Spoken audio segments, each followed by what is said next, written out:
Assalamualaikum warahmatullahi wabarakatuh. Izinkan pada kali ini saya memperkenalkan diri sebagai dosen wujud dari kerja Tridharma Perguruan Tinggi pada bidang pengajaran PDDU KTPT.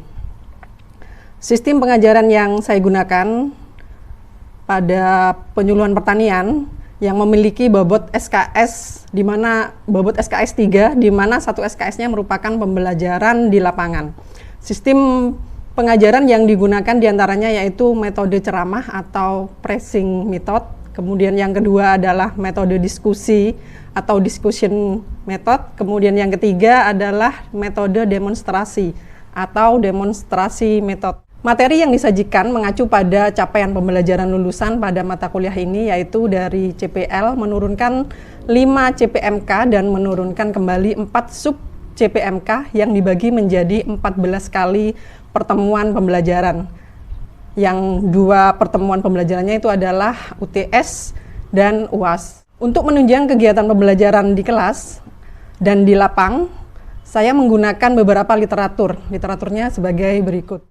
Mata kuliah penyuluhan pertanian merupakan mata kuliah yang memberikan penjelasan pengertian tentang penyuluhan pertanian, kemudian teknik-teknik penyuluhan yang tepat, adopsi inovasi, kemudian juga difusi inovasi penyuluhan. Selanjutnya kita masuk pada aspek interaksi atau instruction yang merupakan proses interaksi antara mahasiswa dan dosen sehingga bisa mencapai pencapaian pembelajaran yang diharapkan. Sistem yang saya gunakan di sini adalah sistem teacher-centered learning dan student-centered learning. Sistem ini meliputi perkuliahan interaktif 2 arah antara dosen dan mahasiswa melalui pemaparan penjelasan materi yang menggunakan pertanyaan, dan pertanyaan itu diharapkan mampu untuk memicu mahasiswa untuk berperan aktif dalam perkuliahan. Selain itu, ada diskusi 2 arah untuk menarik minat mahasiswa berpikir secara kritis, kemudian saling berbagi informasi, juga pendapat dengan teman-teman yang ada di kelas yang sedang diadakan perkuliahan. Kemudian saya juga menerapkan pemberian tugas mahasiswa, yang mahasiswa saya minta untuk mampu mengembangkan pembelajaran mandiri. Contohnya seperti merangkum semua dari materi perkuliahan yang selama ini sudah saya ajarkan. Berikutnya adalah aspek assessment atau penilaian. Penilaian di sini saya menerapkan sistem secara objektif. Jadi ada beberapa kriteria atau tahapan dari penilaian ini. Satu yaitu presentasi, saya mengambil 20% dari presentasi mahasiswa, kemudian tugas sebesar 20%-nya, UTS 20%, kemudian UAS 30%, dan praktek lapang 10%-nya. Demikianlah paparan yang saya kemukakan pada sistem pembelajaran PDDU KTPT, bidang pengajaran penyuluhan pertanian. Selanjutnya, mari kita saksikan video proses pembelajaran mata kuliah penyuluhan pertanian pada pertemuan ke-9. Terima kasih. Wassalamualaikum warahmatullahi wabarakatuh. Assalamualaikum warahmatullahi wabarakatuh. Waalaikumsalam warahmatullahi wabarakatuh. Gimana keadaan kalian hari ini? Sehat semua? Sehat. Mungkin ada yang nggak masuk hari ini? Ada, Bu. Siapa itu? Irfan, Bu. Irfan? Iya, Mas Suri. Sakit? Oh ya. Kita doakan ya, mudah-mudahan teman-teman kalian sehat sehingga bisa berkumpul kuliah kembali biar tambah rame. Pada kali ini kita masuk pada pertemuan yang ke-9, yaitu tentang metode penyuluhan pertanian. Masih ingat kan nama saya? Ingat ya? Jadi mata kuliah hari ini yaitu tentang metode penyuluhan pertanian. Maksudnya dalam memberikan penyuluhan pertanian itu ada trik atau metodenya. Kita mulai dari pengertiannya dulu ya.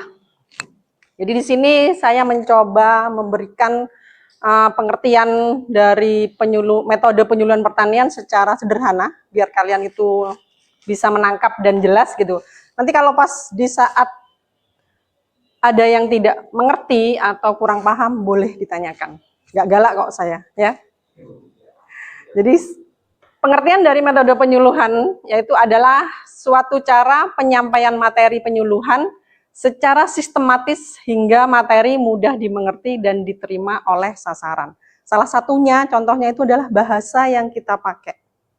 Jadi kalau bahasa kita tidak dipahami oleh petani, waktu saat kita atau saudara-saudara semua ini memberikan penyuluhan, petani kita akan kurang paham. Tuh, salah satunya seperti itu. Kemudian pengertian yang berikutnya yaitu metode penyuluhan pertanian yang lebih lengkapnya gitu adalah cara penyampaian materi penyuluhan pertanian kepada pelaku utama dan pelaku usaha agar mereka mau dan mampu menolong dan mengorganisasikan dirinya dalam mengakses satu informasi, terutama informasi pasar. Karena kita adalah jurusan pertanian, jadi urusannya itu adalah informasi tentang ketersediaan bahan baku di pasar yang kita butuhkan. Kemudian teknologi. Teknologi juga penting karena hubungannya kalau kita meruntut dari sistem mulai dari penanaman kemudian sampai pada pengolahan hasil. Bayangkan kalau zaman dahulu nenek moyang kita nggak ngerti, kan dia cuma diolah beras, digiling, gabah digiling jadi beras, dimakan sudah. Tapi karena adanya teknologi bisa ada penganekaragaman bentuk daripada wujud dari beras itu tadi. Kemudian yang berikutnya adalah permodalan. Permodalan penting ya. Bukan hanya petani ya, kita juga butuh modal. Kita ke kampus kuliah butuh modal, butuh dana untuk beli bensin. Kemudian kalau lapar kita juga ke kantin makan, itu namanya permodalan. Soalnya kalau kita lapar kita nggak bisa konsentrasi untuk mengikuti perkuliahan. Apalagi dosennya kayak saya gitu. Jadi kok ngelihat Bu Yuli jutek ya, tambah lapar rasanya. Nah itu berarti butuh modal. Kemudian yang berikutnya yaitu sumber daya lainnya. Nah, sumber daya lainnya ini ada macam-macam. Ada sumber daya manusia, kemudian sumber daya alam. Nah, kalau sumber daya manusia itu ada pada diri kita sendiri. Kalau sumber daya alam itu adalah hasil dari alam, seperti contohnya pada tanaman atau tumbuhan yang ada di sekitar kita.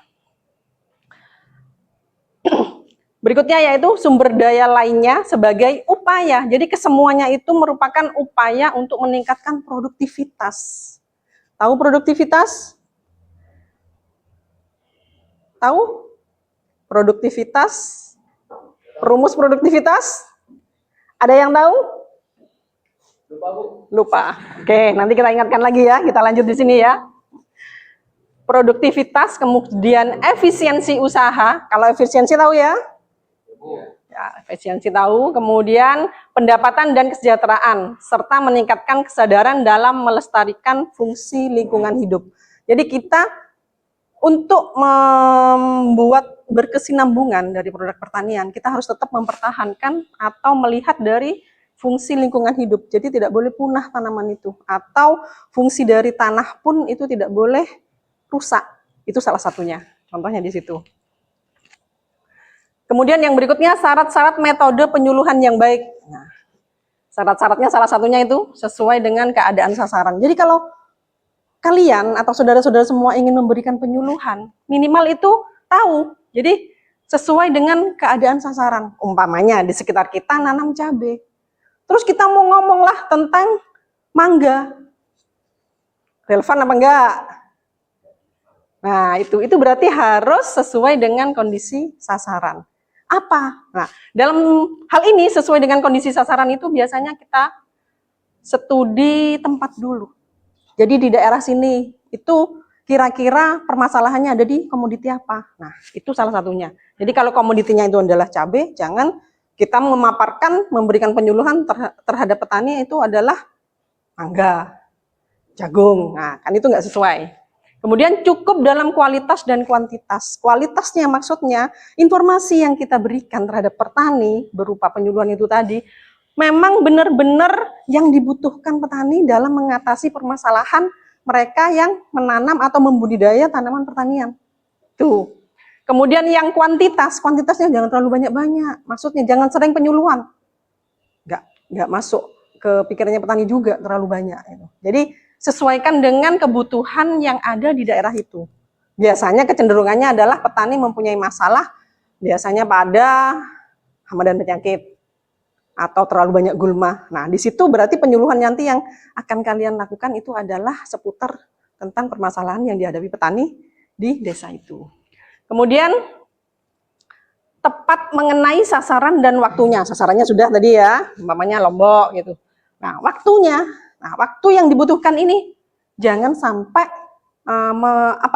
membebankan petani. Di saat petani itu kelelahan sore atau pagi, kalian mengumpulkan, ayo Pak, dengarkan saya dulu penyuluhan. Nah, jangan sampai seperti itu. Jadi biasanya itu dicari memang benar-benar petani itu senggang sehingga nanti mereka mendengarkan penyuluhan kita bisa masuk dan mengerti. Jadi ada istilahnya, ada manfaatnya. Kemudian materi mudah diterima dan dimengerti. Jadi materinya jangan berbelit-belit, kemudian tidak usah pakai bahasa-bahasa yang terlalu ilmiah, karena kalian kuliah mungkin kepingin kelihatan lebih wah gitu ya, aku tak pakai bahasa ilmiah lah gitu. Itu berarti namanya nggak tepat sasaran, karena apa? Petaninya nggak ngerti, nggak paham. Gitu ya. Kemudian yang berikutnya adalah mudah pembiayaannya. Jangan sekali-sekali membebankan petani seandainya memberikan penyuluhan pupuk. Tidak sesuai Pak, karena kalian baru dapat ilmu ya dari kuliah. Pak, kasih pupuk ini biar bagus. Ternyata pupuknya harganya mahal. Nah, itu kan terhadap pembiayaan. Jadi itu memberatkan. Dan saya yakin penyuluhan kalian tidak bisa masuk dan tidak tepat sasaran. Sampai di sini mungkin ada yang kurang paham. Boleh ditanyakan. Sampai pada materi ini. Sebelum menginjak pada materi berikutnya yang akan lebih lengkap. Mungkin apa tantangan untuk kegiatan dulu pertanian itu? Oh, bagus. Dan bagaimana cara mengatasinya? Oke. Pertanyaan dari Saudara Zainal bagus. Tantangannya. Dipending dulu ya. Di bab berikutnya ada tantangan. Jadi sekaligus bisa menjawab pertanyaan dari Saudara Zainal. Masih belum ngantuk? Ya kan? Masih semangat? Oke, sip. Mahasiswanya Bu Yuli ya. Semangat jadi ya. Salah satu contoh dari metode penyuluhan pertanian itu adalah sekolah lapang. Kemudian kunjungan rumah dan kunjungan usaha tani. Biasanya itu dikatakan adalah anjang sana. Yang berikutnya demonstrasi cara dan hasil, kemudian widya wisata, pertemuan umum atau juga bisa melibatkan diskusi antara petani dengan PPL. Kalian ini kan adalah calon-calon PPL, calon-calon penyuluh. Gitu. Kemudian siaran pedesaan, pameran, kampanye, dan kursus tani. Ini kita bahas satu persatu. Ini adalah contoh atau gambar-gambar sekolah lapang pengelolaan tanaman dan sumber daya terpadu. Jadi di sini ini gambarnya. Jadi petani yang memang dibutuhkan untuk bisa lebih maju gitu. Biasanya akan direkrut oleh PPL, diajari supaya lebih pintar untuk pengelolaan tanaman pertanian di lahannya. Jadi ada sekolah lapang pengelolaan tanaman dan sumber daya terpadu. Tuh. Nah, ini sekolah lapang sebagai metode penyuluhan pertanian mencerminkan ciri pendidikan orang dewasa. Jadi kalau kalian mengajak petani terus petani itu ogah, enggak saya nggak mau sekolah, kasih pengertian bahwa pendidikan orang dewasa itu pendidikan yang lebih maju. Dilihat dari petaninya, kemudian nanti akan memberikan masukan sehingga cara bercocok tanamnya lebih modern dan lebih berteknologi. Akhirnya nanti penghasilan atau produksi dari tanaman yang dihasilkan oleh petani yang ditanam itu akan menjadi lebih baik. Kemudian kita fungsikan juga kelompok tani. Karena apa? Biasanya ada petani yang minder gitu ya, nggak suka. Tapi kalau ada kelompok tani di situ bisa terjadi diskusi. Jadi ada problematik di lahan bagaimana, kemudian pemecahannya bagaimana. Akhirnya nanti kita diikuti oleh atau didampingi oleh PPL. Jadi tetap terarah. Kemudian yang berikutnya begitu strateginya metode sekolah lapang itu, sehingga banyak materi penyuluhan yang disalurkan melalui metode ini dan berpengaruh positif terhadap perubahan perilaku petani. Karena kita tahu petani kita itu mayoritas adalah minim pendidikan gitu loh. Kalian yang istilahnya menjadi calon sarjana, ini ada merupakan orang pinter keluaran dari universitas yang bisa membimbing petani untuk menjadi lebih baik. Jadi kita harus miris gitu bahwa petani kita itu adalah petani yang minim pendidikan, otomatis mereka kan nggak tahu. Nah, di sini tantangan kalian sebagai sarjana atau pelaku usaha pertanian membimbing petani untuk menjadi lebih baik sehingga kesejahteraan petani akan bisa menjadi lebih baik. Gitu. Jadi tidak ada lagi istilah petani kita miskin, gitu tidak ada. Yang ada petani berdasi, istilahnya seperti itu. Oke, kemudian yang ketiga ada beberapa program sekolah lapang yang kita kenal, misalnya SLUBA yaitu sekolah lapang usaha berorientasi terhadap agribisnis, salah satunya itu contohnya. Kemudian mekanisme pelaksanaan, pelaksanaannya, jadi kalian yang menyusun semuanya. Ada pertemuan persiapan, pengorganisasikan kelas, kemudian metode pembelajaran, kemudian menciptakan suasana belajar yang menyenangkan, salah satunya itu. Bisa dibaca ya, nanti kalau kalian butuh untuk mendalami lebih lanjut tentang paparan PPT saya, boleh nanti saya share di grup. Sampai di sini, ada yang kurang paham, boleh bertanya. Paham? Lanjut berarti? Sip, next. Nah, ini yang kedua adalah kunjungan rumah atau usaha tani yang kunjungan anjang sana. Jadi, kita mengadakan pendekatan kepada petani. Fungsinya itu tadi, biar tujuannya adalah petaninya lebih baik. Nah, kunjungan rumah atau usaha tani ini tujuannya itu menumbuhkan kepercayaan diri petani dan keluarganya, kemudian tukar pikiran mengenai masalah pribadi dan masyarakatnya. Ini tukar pikirannya bukan curhat ya, maksudnya hubungannya sama permasalahan di pertanian, bukan urusan rumah tangga. Nanti kalian jadi buka anu sekalian, terusan urusan rumah tangga, jadi kalian tampung juga gitu. Kesempatan gitu ya. Kemudian yaitu dapat langsung mengajarkan keterampilan. Jadi keterampilan atau teknologi yang kalian dapat dari bangku kuliah, kemudian ditambah dengan yang lain juga dari sosial media dan apa, itu merupakan materi untuk penyuluhan pertanian terhadap petani. Nah, teknik pelaksanaannya yaitu bisa kalian baca secara berencana kunjungannya, kemudian waktu kunjungan tidak mengganggu kesibukan petani, disiapkan, kemudian ramah-tamah, membicarakan topik-topik secara bertahap, kemudian mencatat hasil kunjungan. Jadi harus ada pencatatan, karena kita tahu tolak ukurnya di situ. Penyuluhan kita ini berhasil nggak dengan kunjungan seperti ini? Ada perubahan nggak terhadap kesejahteraan petani atau terhadap komoditi yang mereka tanam?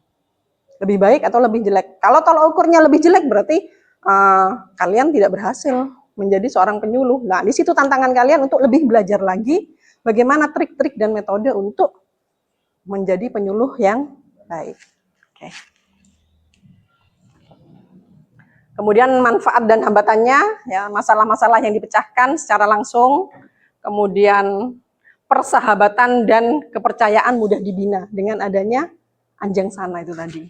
Di masalah-masalah yang dapat dipecahkan itu bisa secara langsung karena kita langsung bertatap muka dengan petani, datang ke rumahnya gitu, sehingga petani yang semula mungkin mau mengemukakan masalahnya di depan orang banyak, mereka malu atau gimana, akhirnya kalau mengadakan pendekatan anjang sana itu dengan PPL, akhirnya mereka bisa terselesaikan masalahnya. Kemudian relatif mahal, jelas, karena apa? Kalau kalian datang ke tempatnya petani, satu, butuh akomodasi, ya kan? Ya kalau dekat, kalau jauh. Kalau dekat mungkin jalan pun nanti nyampe juga capek ya, butuh minum. Nah, itu juga masuk. Kenapa dikatakan mahal? Karena di sini waktu yang dibutuhkan itu banyak memakan waktu dan tenaga. Itu biaya juga mungkin ya. Kemudian petani yang dikunjungi itu terbatas, nggak bisa menyeluruh. Capek kan kita kalau harus. Jadi punya target satu PPL harus sekian, ternyata tidak tercapai atau terlampaui. Akhirnya kunjungannya terbatas, nggak bisa semua. Nah, ini yang cara ketiga yaitu demonstrasi dan cara dan hasil. Jadi penyuluhan pertanian kita nggak usah ngadakan penyuluhan karena kadang petani ngomong cuman omong tok, mana buktinya? Ya enggak?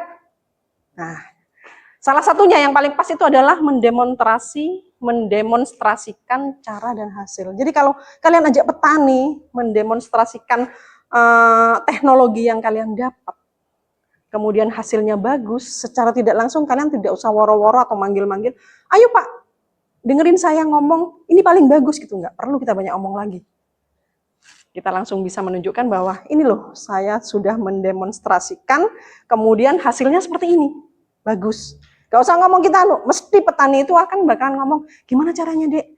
Saya kasih tahu benihnya bagaimana ini, mesti seperti itu. Dan kalian akan banyak mengundang pertanyaan dari para petani. Semakin antusias mereka untuk menerapkan teknologi yang kalian berikan. Berikutnya demonstrasi cara, yaitu bertujuan untuk meyakinkan cara kerja yang dianjurkan oleh penyuluh dan berguna juga, kemudian praktis juga. Kita nggak banyak omong katanya saya tadi kan. Jadi lebih praktis, lebih tidak banyak omong, berguna, sehingga ada contoh atau real yang memang sudah nampak. Ini teknik pelaksanaannya.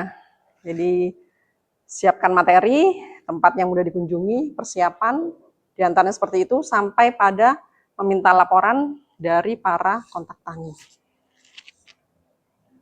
Manfaat demonstrasi yaitu efektif, mengajarkan keterampilan, menumbuhkan kepercayaan, dan merangsang kegiatan, mempunyai efek publisitas ini ya. Maksudnya bisa dipublikasikan, maksudnya seperti itu. Jadi produk yang ditanam petani itu tadi bisa dipublikasikan, kemudian caranya juga ditularkan ke petani yang lain, sehingga bisa akan meningkatkan kesejahteraan petani.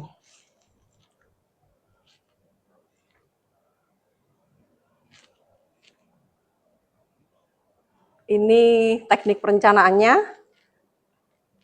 kemudian teknik pelaksanaan demonstrasinya. Nah, ini salah satunya manfaat dari demonstrasi tadi, mempercepat proses adopsi, memperoleh keterangan dan data yang nyata, kemudian memberi pengalaman kepada petugas. Itu adalah hambatan demonstrasi atau tadi yang ditanyakan ya? Ya, hambatannya itu tadi, memerlukan persiapan, kemudian pelaksanaan dan pengawasan yang harus lebih teliti, kemudian biayanya besar, dan kadang-kadang gagal karena faktor-faktor alam. Nah, faktor alam ini tidak bisa kita kendalikan, karena itu adalah fenomena alam. Jadi mau tidak mau kita cuma hanya mencari solusinya. Kemudian terakhir adalah kadang-kadang menimbulkan persaingan yang tidak sehat. Nah, yang keempat adalah widya wisata, yaitu rekreasi, melihat pertanian yang lain yang lebih bagus. Mungkin kita bisa punya pandangan. Nah, di sini biasanya senang. Cuman kelemahannya, nah ini manfaatnya, berikan ilham dan merangsang petani, menambah keakraban, memperluas pandangan, kemudian menumbuhkan sikap kepemimpinan. Nah, hambatannya ini relatif mahal, sulit memenuhi semua keinginan peserta, sampai pada seringkali ada hambatan prasarana dan komunikasi. Nah, ini yang pertemuan. Jadi penyuluhan pertanian mengadakan pertemuan, jadi dikumpulkan. Semua dikumpulkan petani atau kelompok tani dikumpulkan, di situ lebih efektif karena memang juga lebih banyak. Nah, ini adalah siaran pedesaan. Selain itu, kita mengadakan persiaran pedesaan. Jadi hasil contoh dari petani yang sudah berhasil, yang kita beri penyuluhan tadi, bisa disiarkan melalui media-media itu. Ini pameran, otomatis ini adalah pameran produk pertanian, dan ini bisa ke kampanye. Jadi bisa mempengaruhi kayak orang demo itu yang kampanye. Ini loh contohnya. Salah satunya itu. Kemudian 9 kursus tani. Ini biasanya pembiayaannya lebih banyak kalau kursus tani. Sehingga ya agak sulit lah. Sampai di sini. Mungkin ada yang belum paham. Jawabannya Zainal tadi sudah terjawab ya? Sudah terjawab apa belum? Coba cara mengatasinya itu. Mengatasi tentang tantangan dan hambatan. Yaitu tadi, kita melakukan pendekatan ke petani, bahwa kita tidak akan merugikan petani. Jadi ada istilah ikatan batin antara petani dengan PPL, sehingga di sana kita tahu apa sih maunya petani. Gitu. Nah, otomatis kita jelaskan tentang keberhasilan-keberhasilan penyuluhan atau materi penyuluhan yang kalian berikan. Itu salah satunya. Tantangannya biasanya itu satu, petani nggak percaya ke kita. Itu kan salah satunya. Karena kita dikatakan, kamu loh masih anak umur berapa gitu, kok bisa ngasih tahu gitu. Nah, itu nanti ada di bab berikutnya, di pertemuan ke-10 kita akan bahas. Kalau sekarang kita bahas semua di sini nanti kalian ngantuk. Akhirnya nggak masuk. Gitu ya. Ada lagi pertanyaan? Mungkin ini Bu, sudah dipaparkan tadi di slide yang depan. Iya. Bagaimana cara kita menghadapi petani jika kita berinteraksi, lalu tidak paham dengan komunikasinya, apa yang kita komunikasikan. Oke. Tidak pahamnya ini saya kembalikan lagi, saya tanyakan lagi tentang apa? Komunikasi tentang pembicaraan kita. Nah, komunikasi. Nah, itu kita paling nggak tahu tentang latar belakang petani. Kita perlu mempelajari status petani yang mau kita beri penyuluhan ini, tingkat pendidikannya itu seberapa. Kita bisa kelompokkan. Gitu. Jadi kalau kelompoknya, kalau petani yang tingkat pendidikannya SD, sepertinya tidak harus banyak bicara, tapi kita memberikan contoh. Demonstrasi. Nah, itu. Tapi kalau yang setara SMA ke atas, kita hanya melakukan persuasi. Gimana cara kita berkomunikasi dengan petani sehingga petani itu tertarik. Nah, ini ada di bab ke-11 pertemuan kita tentang komunikasi dengan petani. Nanti itu ada babnya sendiri. Bagus. Pertanyaan kalian kritis sehingga saya kepingin menjelaskan selanjutnya, tapi ada bagiannya gitu loh. Nanti sudah saya atur di RPS bahwa pembagian dari tiap tatap muka itu adalah itu. Jadi komunikasi yang satu, kita harus ngerti latar belakang petani. Itu dulu ya, Didin ya. Itu yang harus ngerti. Salah satunya adalah pendidikan. Kemudian juga status sosial ekonomi petani. Jadi jangan kita karena lulusan perguruan tinggi, kita sok apa ya istilahnya, sok mediget katanya orang Madura ya. Menunjukkan ini loh aku orang pinter, dengan banyak omong dan indah itu justru nggak akan didengerin. Yang penting petani bertanya, kita jawab. Itu. Kemudian penjelasan berikutnya yang berkaitan dengan apa yang ditanyakan petani. Bagaimana Didin? Sudah puas belum pertanyaan jawabannya? Sudah? Jelas sampai sini ya? Jelas. Terima kasih kalian semua antusias dari pertanyaan-pertanyaan, berarti memang kalian mendengarkan apa pemaparan saya.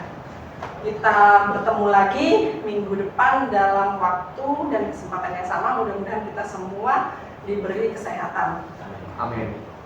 Kita akhiri perkuliahan hari ini. Saya ucapkan terima kasih. Mudah-mudahan apa yang saya berikan dan kalian dapatkan menjadi ladang pahala dan ilmu yang barokah. Saya akhiri. Wassalamualaikum warahmatullahi wabarakatuh. Waalaikumsalam warahmatullahi wabarakatuh.